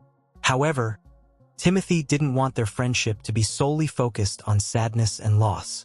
He wanted everyone to remember the joy his daughter exuded, even though he had lost her. How she loved without holding back and laughed too loudly. How she always addressed the world with kindness despite having a unique perspective on things. It was more than just a monument. It served to preserve Cynthia's memory. Timothy made sure the farewell was full with stories, music, and laughs rather than allowing grief to take over. His late daughter would have desired that. However, the struggle for justice was far from ended. Timothy made plans for his future as others grieved because he had to appear in court against the individuals who killed his daughter at 8:30 the following morning. The father vowed to fight until the very end. His goal was to hold the monsters responsible for his child's injuries accountable. Tim promised to show up to all court appearances. Darren Schillmiller was charged in August 2019, but entered a not guilty plea. The Hoffman family submitted a huge photograph of Cynthia standing in front of a mural with wings painted behind her to the court sessions. She appeared angelic as a result. They made a conscious decision. Timothy Hoffman wanted Darren to comprehend the destruction he had caused and to see Cynthia's face and the life he had taken. Timothy pleaded with the judge to refuse Darren bail and to block his internet because he was worried that the young guy may destroy someone else's life. The father held a crucifix necklace that held the ashes of his daughter. It was all that remained of his young daughter. Darren just shook his head as Timothy spoke. The man remained steadfast. It was his love for his daughter, his anger, and his anguish. The entire courtroom was filled with those feelings. The mastermind who gave the orders, the man who fired the shot, and the girl who tricked Cynthia into falling into a trap were all seated at the defense table during the trial. Not a single seat in the room was vacant. Keeping their heads down, Denali Bramer, Caden Mintosh, and Darren Schillmiller didn't resemble the individuals they had posed as. Denali was no longer a strong monarch. Darren was no rich judge of destiny, and Caden was no daring shot. They were regular folks who had destroyed an innocent girl's life as well as their own. They now had to deal with the fallout. This was the moment Cynthia's father had been waiting for years. Timothy didn't hold back as he took the witness stand and gave Denali Bramer a direct look. He talked of his daughter's developmental delays, her altered perspective on the world, her naive faith in others, and how she regarded Denali as a friend with whom she could share all of her happiness and sorrows. Cynthia, however, had to plead with her for forgiveness. She cried, and Denali laughed while tying her up like an animal. There was complete silence in the courtroom at that moment. His car's provider, Caleb Leland, received a 30-year prison sentence for conspiring to commit murder. He stated in his closing remarks that he didn't think his pals would follow through. He did, however, take part in the plot. The shooter, Caden Mintosh, entered a guilty plea and received a 45-year jail sentence. He said he couldn't recall who fired the shot because he had blacked out. The crime's mastermind, Darren Schillmiller, was sentenced to 99 years in jail for inciting to murder and another 30 years in prison without the possibility of parole for conspiracy. The young man didn't defend himself. Cynthia's best friend, Denali Bramer, came last. In addition, she was sentenced to 30 years in jail for conspiracy and 99 years for first-degree murder. The girl sobbed and pleaded for another opportunity. However, since Cynthia would never be given another chance, the court didn't care. Hers was gone forever. Unfortunately, the Hoffman family's tragedies didn't stop there. Following the trial, Timothy made the decision to honor Cynthia with a motorbike ride on each anniversary of her passing. Only a handful of Tim's closest buddies were on the initial journey. However, a growing number of bikers joined them over time. People began to gather in support of Timothy. Every year he led the motorbike ride along a long twisting route while wearing a leather jacket with his daughter's name. The path Cynthia had previously gone to her inevitable demise was followed by the group. The purpose of the journey was to pay homage to Cynthia and express that she will always be remembered. Timothy Hoffman set off once more with 50 passengers on June 2, 2023. Breakfast at the Carousel Cafe was the first destination. After that, they rode down the trails, arriving at Thunderbird Falls in Chugg State Park, where Cynthia passed away. Timothy, however, never got there. Something happened as the gang was traveling down the highway around 1:30 p.m. Hoffman's motorbike flipped after losing control and veering off the road. Both Tim and his wife, who was riding behind him, were flung onto the pavement. The bikers yelled and hurried to Timothy's aid, but he was not answering.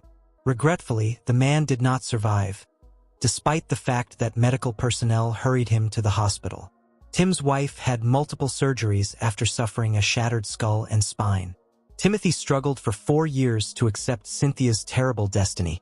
He also followed her on the 4th anniversary of her passing.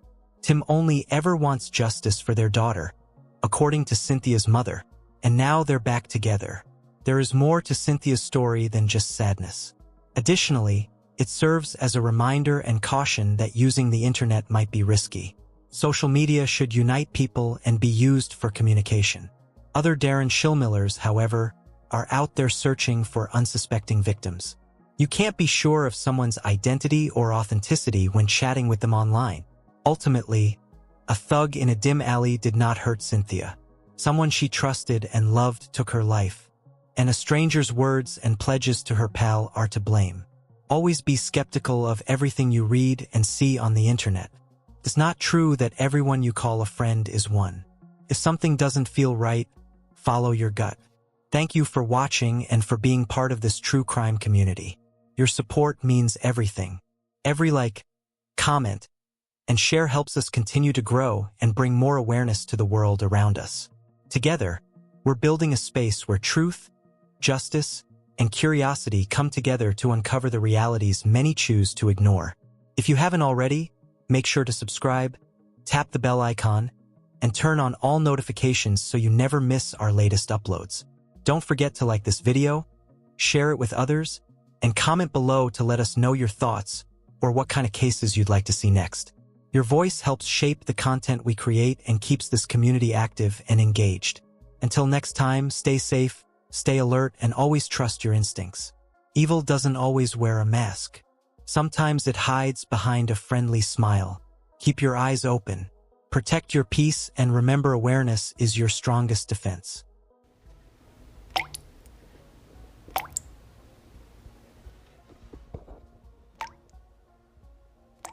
It was early morning on May 17, 2005, when a 911 call came in from a quiet home in Alexandria, Kentucky. A woman was screaming. She said someone had broken in and shot her husband. When police got there, they found a house in complete disorder. Drawers were open, things were thrown everywhere, and glass from a broken door covered the floor. In the bedroom, they found a man's body. At first, it looked like a robbery gone wrong. But something didn't feel right. The story didn't add up. The kids remembered things differently.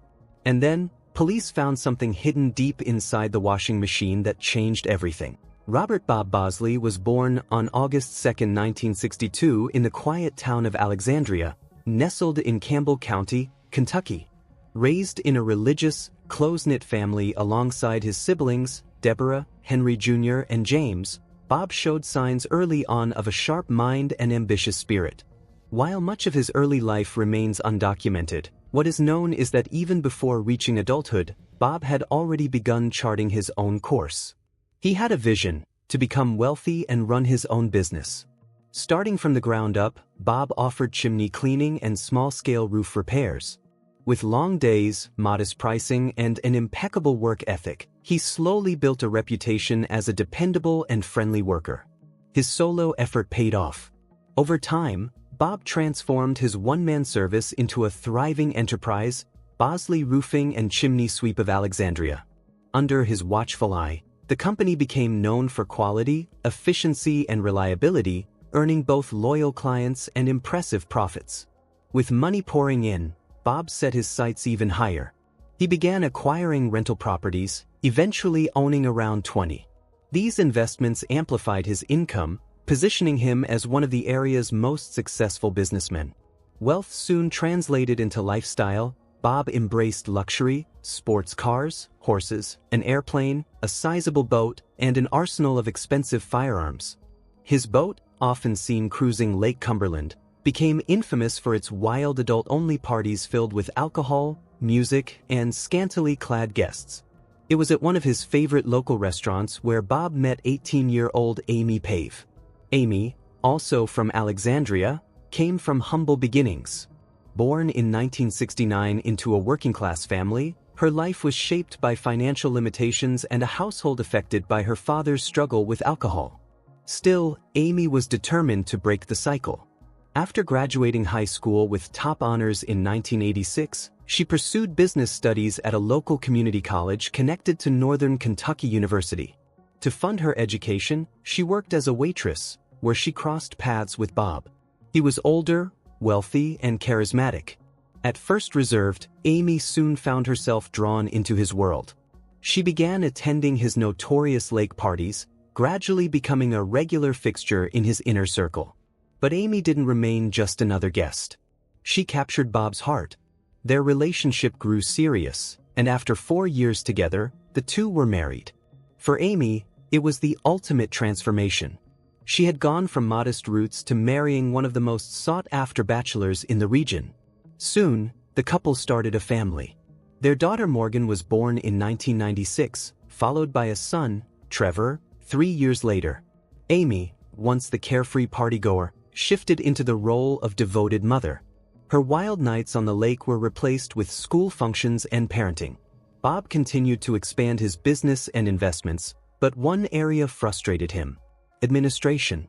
Managing payroll, taxes, invoices, and contractors was a burden he resented. He preferred the freedom of the lake over the confines of an office.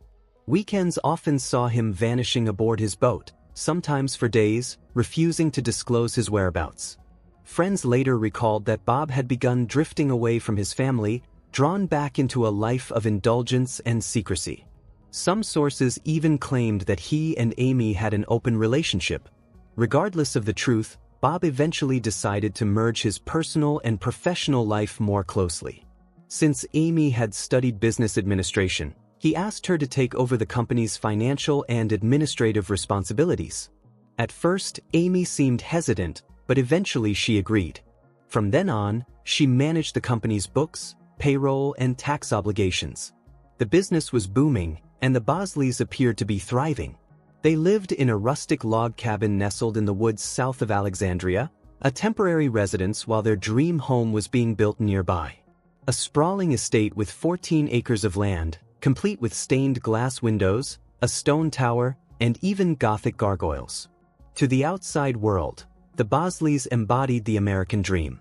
They were attractive, successful, generous with their time, and deeply involved in their church and children's school activities.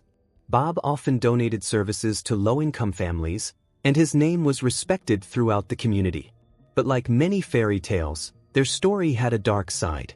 Behind the scenes, Amy's role as administrator gave her access to the full financial picture, and with Bob distracted by business expansion, the lake, and the Dream House project, Amy quietly began diverting company funds. Instead of paying the company's taxes, she rerouted the money into an undisclosed personal account. This embezzlement went unnoticed for years, but no one avoids the IRS forever. The Internal Revenue Service had been tracking the company's missing tax payments.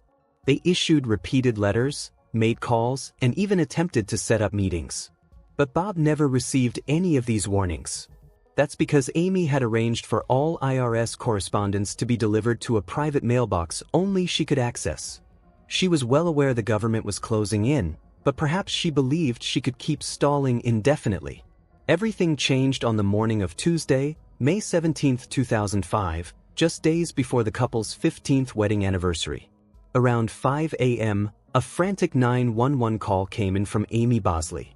Her panicked voice filled the line, but the call was suddenly cut off by a loud crashing sound. Dispatchers tried to reconnect. Moments later, law enforcement was racing to the Bosley cabin.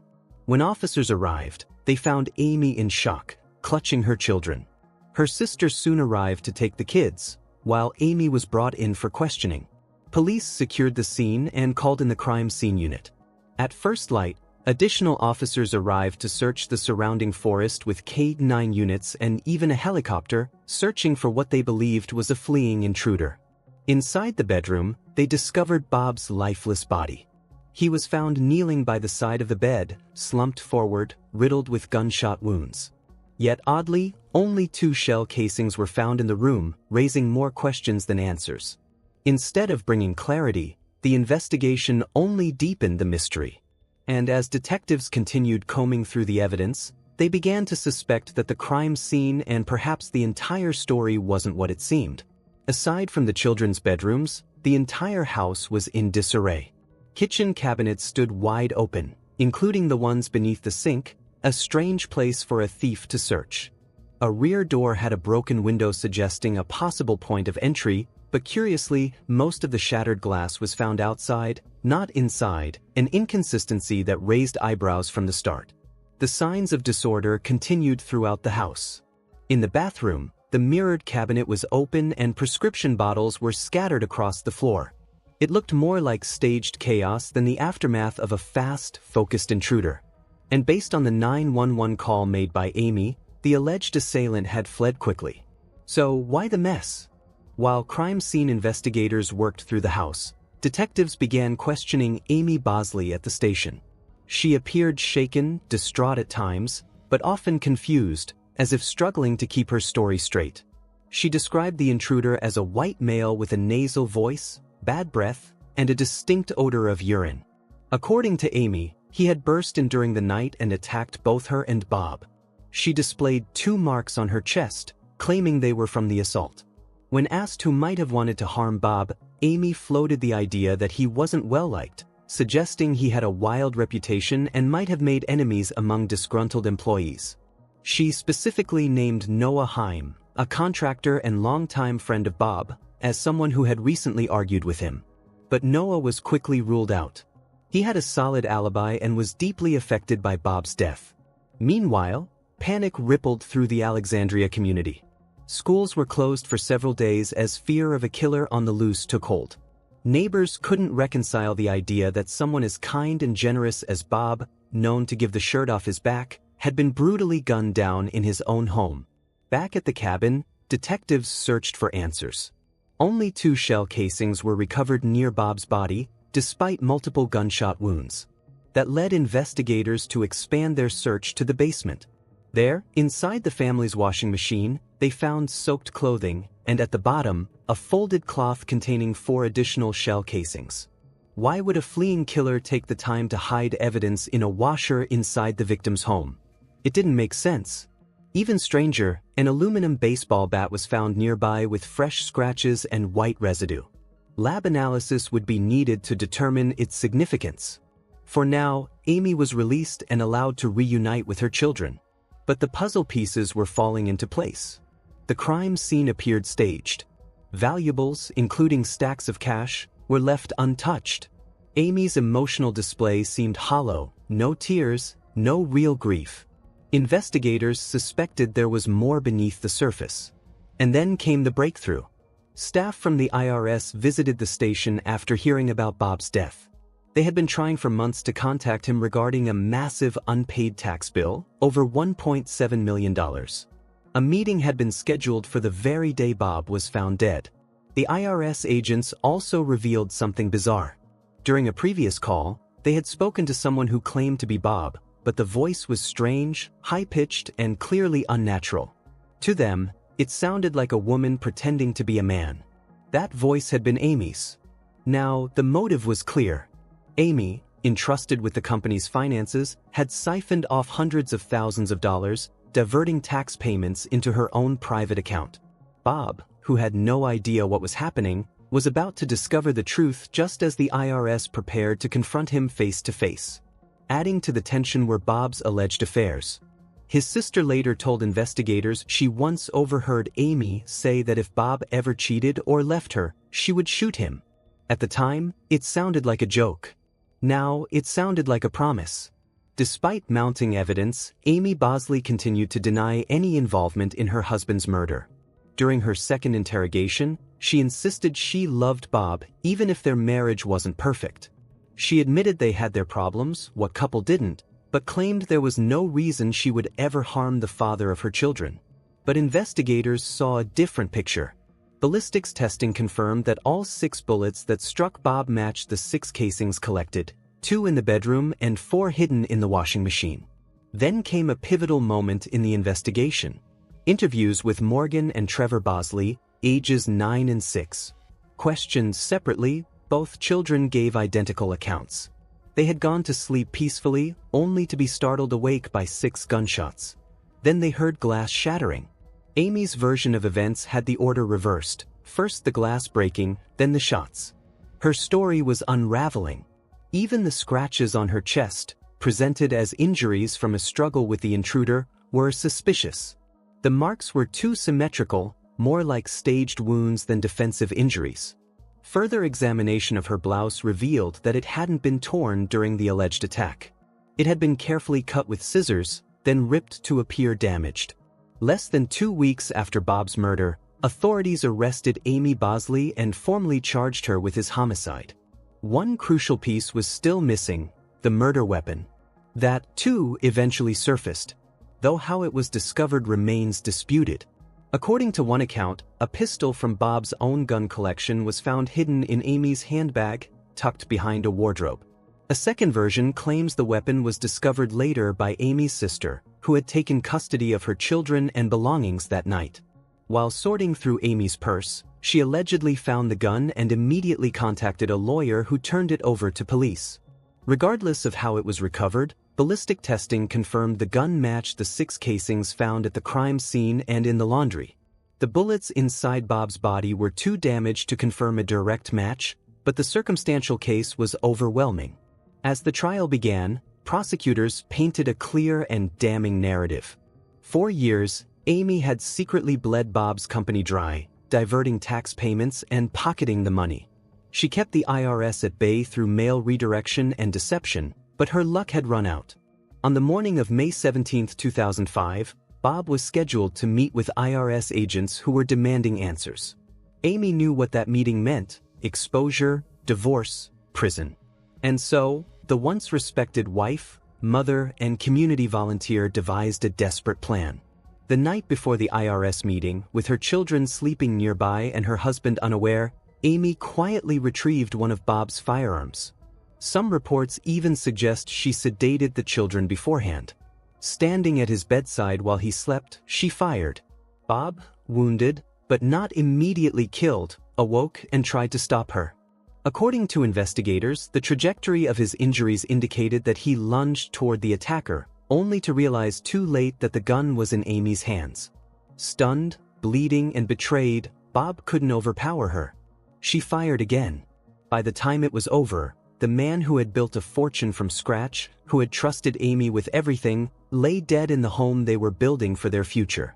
And the woman who once stood by his side now stood accused of orchestrating his execution, not out of fear, but out of greed. Amy Bosley's carefully constructed life of luxury and respect had collapsed in a single night of cold calculation. What remained was a shattered family, a stunned community, and a legacy of betrayal that would never be forgotten. She shattered the rear glass door with a baseball bat, tore through cabinets and drawers to simulate a burglary, then hid 4 spent casings wrapped in a cloth at the bottom of the washing machine.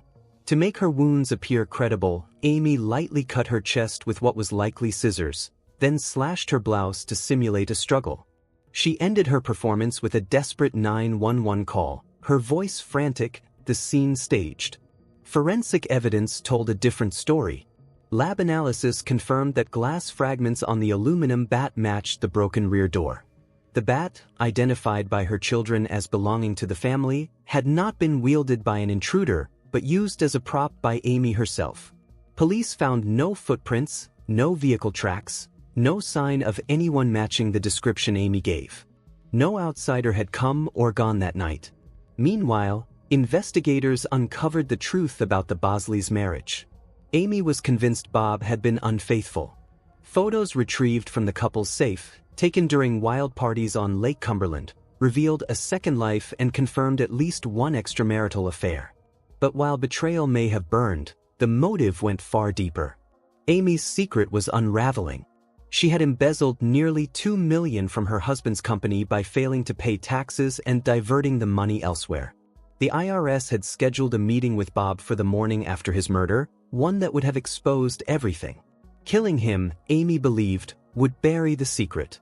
With Bob gone, his assets would cover the debt and she could walk away with the rest.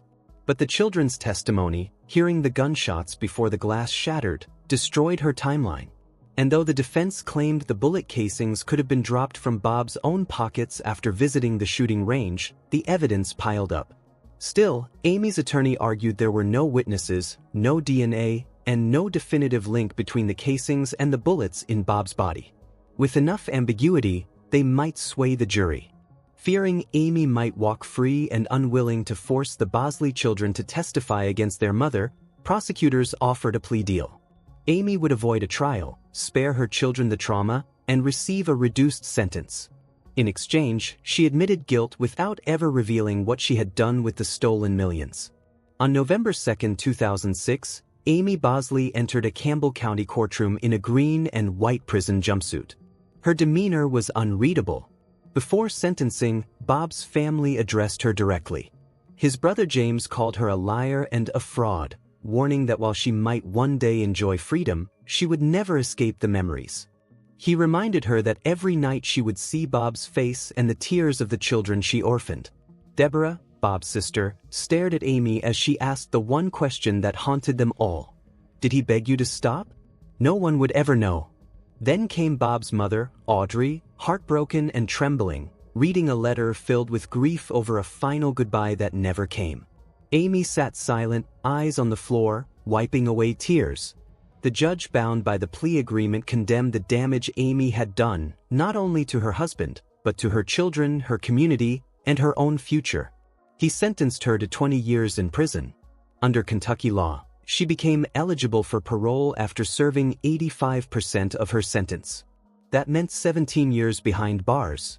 On May 17, 2022, exactly 17 years after Bob's murder, Amy Bosley, then 54 years old, walked out of the Kentucky Correctional Institution for Women. Most news outlets barely noted her release. Her current whereabouts remain unknown, but some believe she may have gone in search of the millions she once siphoned away. As for Bob, his final resting place is St. Stephen's Cemetery in Campbell County, Kentucky, a man remembered for his generosity, ambition, and devotion to family, cut down by the very person he trusted most.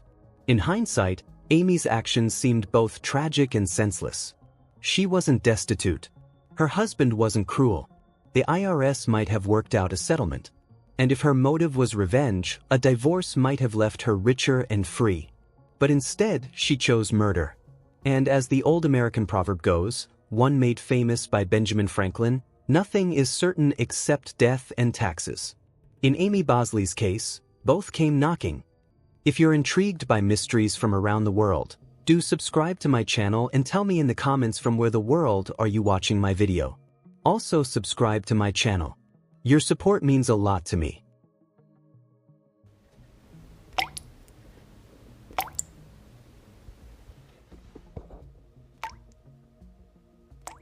In the city of Aurora, Colorado, Angela Craig was loved for her warm smile and dedication to her family. As a mother of 6, her life seemed perfect, especially with her husband James Craig by her side, but behind their happy appearance, there were dark secrets waiting to come out. Angela's sudden health problems set off a shocking investigation that revealed lies, betrayal, and a deadly plan created by the very person she trusted the most.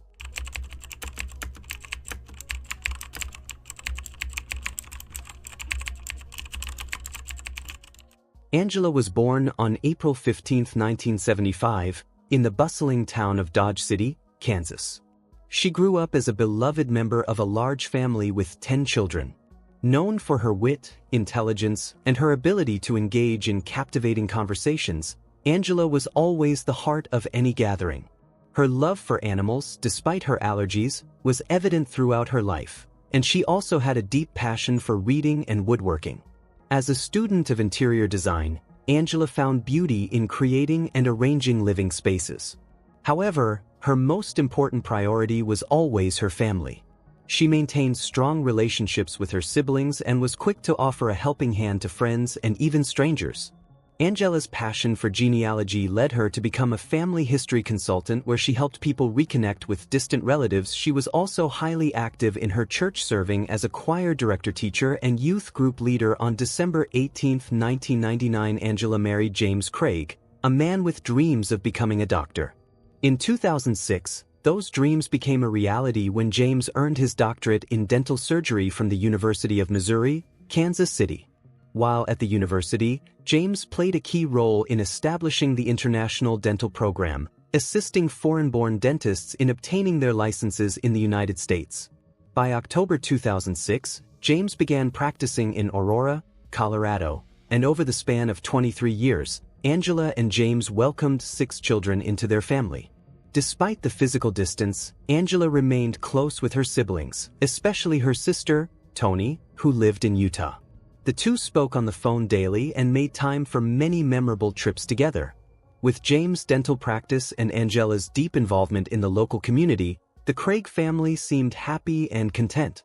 However, life took an unexpected turn on March 15, 2023, at 11 a.m. when Angela was rushed to the hospital suffering from a debilitating headache, dizziness, and nausea.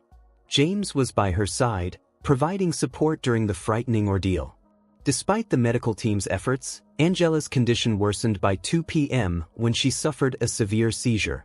Doctors acted quickly, placing her on life support as her concerned family sought answers. This was Angela's 3rd hospital visit in just 10 days, with recurring symptoms of headache, nausea, and dizziness, yet no clear cause had been identified. This time, however, her condition was far more serious, leaving the medical team puzzled. As Angela's condition deteriorated, 2 close friends, Ryan Redfern and his wife, arrived at the hospital. Ryan, a fellow dentist and James' longtime friend from their university days, was also a financial partner in James' dental practice. In 2021, when James faced financial challenges, Ryan stepped in to help save the practice. His wife, who held a doctorate in nursing, was aware of Angela's recent health struggles and wanted to offer support. Angela's symptoms had first appeared on March 5, 2023, after returning from a visit to her sister in Utah. Feeling unwell, she sought medical attention on March 6, but the doctors found nothing alarming, prescribing her standard medication and recommending rest. However, Angela's condition worsened, leading to another hospital visit on March 9, raising concern among her friends. On March 9, while Angela was hospitalized, Ryan's wife reached out to James, offering her help. James, though appreciative, assured her that they had things under control at the moment. The next day, March 10, Ryan's wife followed up, checking in to see if there had been any progress in Angela's diagnosis and offering her assistance again. James, grateful for her concern, acknowledged how challenging the situation had been, marking the beginning of a critical chapter in Angela's health journey. James expressed his growing concern as the doctors had conducted numerous tests, including several blood draws. Thankfully, the regular blood tests came back normal, ruling out autoimmune disorders and diabetes. The main issue at the time seemed to be Angela's blood pressure. Over the course of 24 hours, she had been given 5 liters of 4 fluids, but her blood pressure remained alarmingly low. Despite the medical interventions, Angela still felt quite unwell. The doctors decided to keep her in the hospital for another night, hoping that she could return home the following day. Over the next few days, Ryan's wife continued to check in on Angela's health, offering unwavering support. James shared that additional tests had been run, including an MRI due to a family history of brain tumors, as well as ultrasounds and CT scans of her head, chest, and abdomen. Surprisingly, all these tests came back normal, and there didn't seem to be any medical explanation for her declining health. Without clear answers, Angela was eventually allowed to go home, but a troubling question remained. If all the medical reports showed Angela was perfectly healthy, why was her condition deteriorating by the day? Unfortunately, on March 15, 2023, Angela's health took a sharp turn for the worse. This time, her symptoms were even more severe. She was struggling with extreme dizziness, nausea, and severe stomach pain. Unable to reach James, who was at his clinic, Angela called her brother for help. He rushed her to the hospital where she was admitted around 11 a.m. Upon receiving the alarming news, James hurried to be by his wife's side. In the midst of this crisis, James contacted his partner's wife to share the distressing update and even sent her 2 photos of Angela in the hospital room. Surrounded by medical professionals, Angela suffered a stroke and became unresponsive. Deeply concerned, Ryan and his wife decided to visit the hospital. They sent James a message to let him know they were on their way to offer support during this uncertain time. While en route to the hospital, Ryan received a troubling call from Caitlin, a relatively new office manager at the place where James worked. Caitlin had noticed some odd occurrences that raised questions about Angela's health. She shared an incident that took place on March 6, 2023.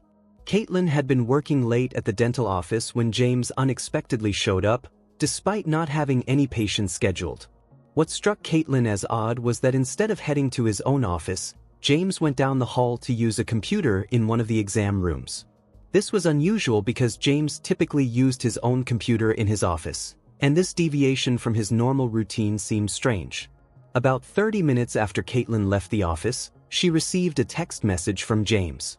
In the message, James mentioned that he was expecting a personal package to be delivered to the office and asked Caitlin to ensure it was received. He emphasized that no one else should open it. March 13, 2023, the package James had mentioned finally arrived. However, when Caitlin went to pick it up, she discovered that a colleague had already opened it.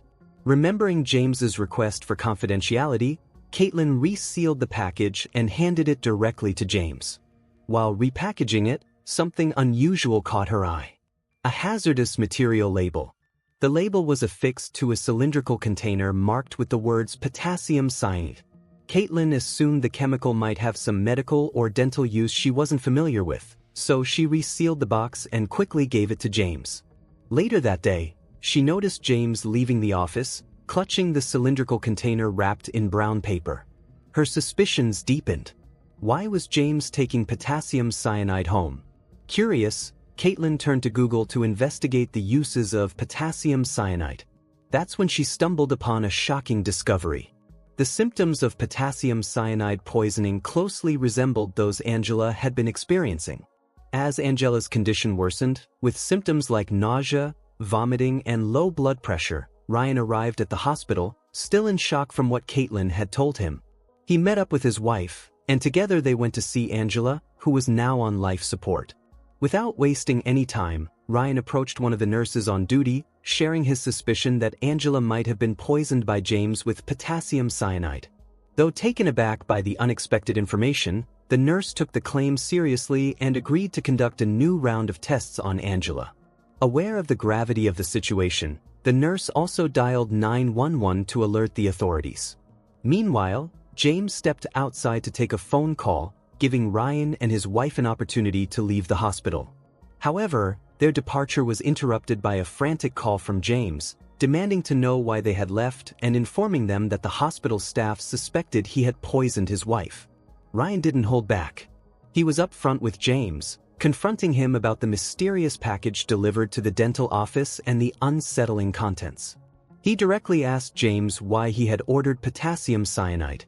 Backed into a corner, James finally admitted that he had indeed purchased the chemical, but he claimed that Angela had asked him to do so, never imagining she would use it. After the tense phone call, James texted Ryan, pleading with him not to share their conversation with anyone, especially the police. He expressed concern that Ryan's involvement would only harm his family further. James acknowledged Ryan's motivations, but insisted that if Ryan had come to him directly, man to man, rather than involving others, they might have avoided the current chaos. His frustration and anger toward Ryan were palpable. Ryan, however, couldn't shake the feeling that there was more to Angela's deteriorating health. He made a crucial decision and contacted the police, sharing everything he knew and urging them to investigate further. Later that night, well past midnight, the police arrived at the hospital to discuss Angela's dire condition. She remained on life support with no brain activity. The next day, on March 16, 2023, investigators visited Caitlin, the office manager. That's when the truth began to unravel. Caitlin revealed that on the morning of March 6, 2023, before Angela's first hospital visit, James had prepared a pre-workout protein shake for her. He proudly mentioned it at the office, portraying himself as a caring husband. However, things took a sinister turn when Angela suddenly became dizzy, and from that moment on, her health rapidly declined. Caitlin didn't hold back, also discussing the suspicious package and her concerns about the potassium cyanide. She explained how this lethal chemical could produce the same symptoms Angela had been experiencing, and in some cases, could be fatal. Ryan, who had joined the conversation at the dental clinic, added more to the story, shattering the image of the seemingly happy Craig family. He disclosed that in 2021, when James was facing financial troubles and the threat of bankruptcy, he had confided in Ryan about his marital problems. Shockingly, at that time, James had been contemplating divorce. Even more heartbreaking was James' later admission that Angela had contemplated ending her life in 2022 through an overdose, but James had intervened to save her. According to Ryan, James claimed that Angela's self-harming tendencies became more pronounced when he asked for a divorce in December 2022. Despite these serious issues, James never reported any of Angela's behavior to the authorities or sought professional help for her mental health. This pattern of secrecy and neglect raised serious questions about recent events. To get a clearer picture of Angela's mental state, the police interviewed the couple's 6 children. Surprisingly, they painted a different picture, describing their mother as happy and full of energy with no signs of the troubling behavior James had mentioned. This contradiction only deepened the mystery and suggested that James might have been fabricating a story to explain Angela's worsening health. As suspicion mounted against James, the police launched a full investigation. They obtained search warrants for both the Craig residence and James' dental office. They also began reviewing James' phone records and text conversations with Angela, dating back to March 6, 2023, the day she first reported feeling unwell. The text messages from that day revealed a disturbing exchange. Angela expressed her appreciation for a coffee James had made for, showing affection and optimism for the day. However, soon after, she mentioned feeling dizzy and off, prompting James to suggest she check her blood pressure. The conversation took a troubling turn when James referenced heavy medications and acknowledged his past concerns, hinting at a possible trigger for Angela. He voiced concern about her symptoms, comparing them to those of a stroke, and asked about any weakness she might have been experiencing. This unsettling exchange combined with the other evidence left investigators with more questions than answers. Following the unsettling exchange between James and Angela, where he continued asking about her symptoms and offering suggestions, a troubling level of awareness and concern over her condition became apparent. The investigation took a significant turn when the police decided to inspect James' computer. They uncovered 2 email accounts linked to him, along with a disturbing search history related to Angela's declining health, raising more suspicions about his involvement. In February, just a month before Angela was hospitalized, James had searched terms like, "How many grams of pure arsenic does it take to kill a human, and can arsenic be detected in an autopsy?" He had also looked up chemical suppliers in the city, all of which raised red flags during the investigation. One particularly damning piece of evidence was a purchase made by James on Amazon for a product labeled as 99.999% crystalline metalloid arsenic. The product description explicitly stated that ingesting this chemical could be fatal. Further probing into James' online activity revealed alarming YouTube videos he had watched. One video titled, "Top 5 Undetectable Poisons That Don't Show Signs of Murder," provided instructions on how to create plant-based poisons. He also conducted 3 more searches related to homemade poison making, specifically from plants. As if that weren't disturbing enough, the investigators found another video detailing the effects of cyanide and arsenic poisoning, highlighting how difficult it is for doctors to detect these substances. The most incriminating piece of evidence came in the form of an order James placed for potassium cyanide. At this point, the puzzle pieces were coming together. It was becoming clear that James had been poisoning Angela all along. But why would someone poison his wife and the mother of his children? Was it related to his desire for a divorce? As investigators dug deeper, they interviewed friends and family members. Angela's sister provided critical insight. She revealed that only those closest to Angela knew the truth about her marriage with James, which was far from the loving facade they presented to the world. She disclosed that James had a history of extramarital affairs with multiple women. Even more shocking, James had confessed to Angela about his addiction to inappropriate online material since his teenage years. One particularly disturbing incident from 5 or 6 years earlier caught the attention of the police. The woman recalled Angela telling her that she feared James had deliberately drugged her.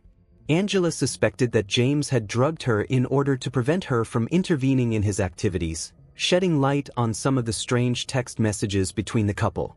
However, police remained skeptical of James' explanation about drugging Angela, finding it unreasonable that he would resort to such extreme measures. She also shared that Angela had longed to escape her marriage, a sentiment she had expressed repeatedly over the past 16 years. Yet, every time Angela gathered the courage to leave, James would skillfully manipulate her into staying. Their marital issues extended beyond their personal relationship and into James's struggling dental practice. Further complicating the situation, James had tried his luck gambling in Las Vegas, losing over $2,000 despite being in $2 million of debt. To the police, it became clear that beneath the surface of their seemingly perfect marriage, the Craig household was rife with turmoil. The investigation uncovered even more damning evidence when they found emails detailing round-trip flights from 2 separate occasions. These tickets were reserved for Karen, an orthodontist based in Texas. The emails between Karen and James were far from professional. Their tone was intimate. Karen had filed for divorce in 2022 and had been in a relationship with James, something Angela knew nothing about. Digging deeper, investigators found that these flights were purchased on the same day arsenic was delivered to James' home. This suggested a calculated plan for James to be with Karen on March 16th. One of Karen's emails to James with the subject line, "See you soon," expressed her regret over the events happening in James' life that week. She apologized for not being a part of his world and for keeping her distance. As police gathered more evidence against James, hospital staff fought to save Angela. Tragically, on March 18th at 4:29 p.m., Angela was declared brain dead. She passed away without ever knowing the truth about what her husband had been plotting. Just hours after Angela was removed from life support, James was officially charged with first-degree premeditated murder. He didn't have much time to reflect on the charges because, on March 19th, he was arrested. A few days later, James found himself in a Colorado courtroom for his initial appearance. As the charges against him were read aloud, a mix of friends, family, and even some of James and Angela's children watched in shock. The disheveled 45-year-old man in an orange jumpsuit, handcuffed, was a far cry from the smiling blonde man seen in family photos. James Craig, already facing the grave charge of first-degree murder, was also hit with a second charge, tampering with physical evidence. The judge set James bail at a staggering $10 million. His trial is set for December 2024. A week after Angela's death, new information emerged, revealing that she had not one, but 3 life insurance policies in her name. While it's not confirmed, this raised the chilling possibility that collecting those life insurance payouts might have been part of James' grim plan, along with his affair. Now, Angela's 6 children are left to grapple with the devastating reality of losing their mother while their father stands trial for her murder. Angela's children were her pride and joy, and following James's arrest, Angela's family stepped in to care for them. They made it clear that James's extended family should not be held responsible for his terrible actions. In Angela's obituary, her family and loved ones tried to capture the essence of her life beyond the tragedy of her untimely death. When Angela was declared brain dead, her family made the brave decision to donate her organs. While they couldn't save her, they found bittersweet comfort in knowing that her legacy lives on through the lives she helped save.